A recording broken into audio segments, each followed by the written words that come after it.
দোয়া হলো মহান আল্লাহ তাআলার সন্তুষ্টি লাভের অন্যতম মাধ্যম। আল্লাহ তাআলা বলেন, তোমরা আমার কাছে দোয়া করো, আমি তোমাদের দোয়া কবুল করব। সূরা মুমিন আয়াত নম্বর 60। নিশ্চয়ই মহান আল্লাহ তাআলা অত্যন্ত লাজুক ও দয়ালু। যখন কোনো বান্দা তার নিকট দুই হাত উঠিয়ে দোয়া করে, তিনি তার দুই হাত শূন্য ফিরিয়ে দিতে লজ্জাবোধ করেন। তবে দোয়া কবুল হওয়ার জন্য প্রাথমিকভাবে 3টি শর্ত মেনে দোয়া করতে হয়। শর্তগুলো হলো: নম্বর 1, যে কাজে গুনাহ হবে এমন কোনো কাজের উদ্দেশ্যে দোয়া করা যাবে না। নম্বর 2, আত্মীয়তার সম্পর্ক ছিন্ন করতে দোয়া করা যাবে না। নম্বর 3, দোয়া করে তার ফলাফল পেতে তাড়াহুড়ো করা যাবে না। উপরোক্ত শর্ত 3টি মানলে যে কোনো বিষয়ে দোয়া করার অবকাশ আছে। এমনকি খুব ছোট বিষয়েও তার কাছে দোয়া করা যায়। তবে আদব মানা জরুরি।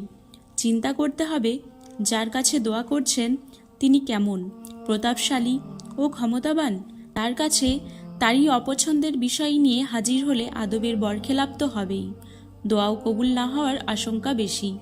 তাই নির্দিষ্ট কাউকে জীবনসঙ্গী হিসেবে কামনা করার পরিবর্তে আল্লাহ তাআলার কাছে যোগ্য ও কল্যাণময় স্ত্রী কামনা করার পরামর্শ দিয়ে থাকেন আলেমরা। কেননা মহান প্রভু আল্লাহ তাআলা আপনার ধারণার চেয়ে উত্তম জীবনসঙ্গী দিতে পারেন।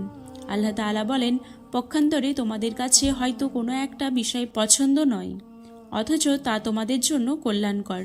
আবার হয়তোবা কোনো একটি বিষয় তোমাদের কাছে পছন্দনীয়, অথচ তোমাদের জন্য অকল্যাণকর।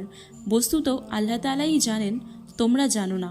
সূরা বাকারা আয়াত নম্বর 216। এরপরও আলেমদের মতে নির্দিষ্ট কাউকে বিয়ে করতে এইভাবে দোয়া করা যায় যে, আল্লাহ তাআলা যদি সে আমার জন্য কল্যাণকর হয় তাহলে তাকে আমার জন্য জীবনসঙ্গী হিসেবে কবুল করে নিন।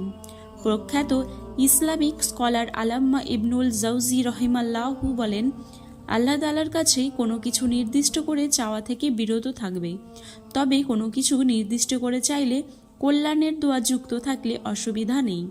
কেননা অনেক সময় বহু পার্থিব কাঙ্ক্ষিত বস্তু অর্জন ভবিষ্যতে ক্ষতিকর কারণ হয়ে দাঁড়ায়। উত্তম ও কল্যাণকর স্ত্রী পাওয়ার জন্য পবিত্র কোরআনে বর্ণিত মুসা আলাইহিস সালামের দোয়াটি পাঠ করা যায়, যে দোয়া পড়ার পর আল্লাহ তাআলা তার জন্য থাকা খাওয়ার ব্যবস্থা করেছেন, পাশাপাশি উত্তম জীবনসঙ্গিনীও দান করেছেন। দোয়াটি হলো, রব্বি ইন্নি লিমা আনজালতা ইলাইয়া মিন খয়রিন ফাকির। দোয়াটি আবার বলছি, রব্বি ইন্নি লিমা আনজালতা ইলাইয়া মিন খয়রিন ফাকির। এর অর্থ হলো, হে আমার পালনকর্তা, তুমি আমার প্রতি যে অনুগ্রহ পাঠাবে আমি তার মুখাপেক্ষী। সূরা কাসাস আয়াত নম্বর 24। উত্তম জীবনসঙ্গিনী পেতে কোরআনে বর্ণিত আরও একটি দোয়া করা যায়। সেটি হলো, রাব্বানা হাবলানা মিন আজওয়াজিনা ওয়া যুররিয়াতিনা কুরবাতা আইনিও ওয়াজআলনা লিল মুত্তাকিনা ইমামা। আবার বলছি, রাব্বানা হাবলানা মিন আজওয়াজিনা ওয়া যুররিয়াতিনা কুরবাতা আইনিও ওয়াজআলনা লিল মুত্তাকিনা ইমামা। এর অর্থ হলো, হে আমার পালনকর্তা, আমাদের স্ত্রীদের পক্ষ থেকে এবং আমাদের সন্তানের পক্ষ থেকে আমাদের জন্যে চোখের শীতলতা দান করো এবং আমাদের আল্লাহভীরুদের জন্য আদর্শ স্বরূপ করো। সূরা ফুরকান আয়াত নম্বর 74।